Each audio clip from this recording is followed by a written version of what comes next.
किंमत कळत नसते. परंतु ज्यावेळेस समाजात जाता,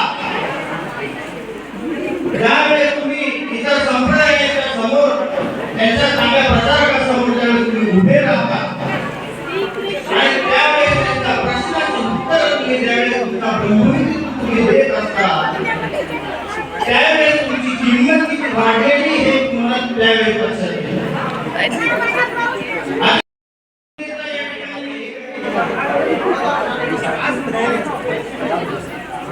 ब्रह्मविद्येचा एकही अक्षर तुम्हाला सांगणार नाही, कारण माझ्यापेक्षा या ठिकाणी तुम्ही चांगले अभ्यासक आहात. अजूनही तुम्हाला श्री गुरुजी या ठिकाणी संधी लाभ मिळत आहे, म्हणजे तुम्ही भाग्यवान आहात. माझ्या जीवनातला एक प्रसंग मी तुम्हाला सांगतो.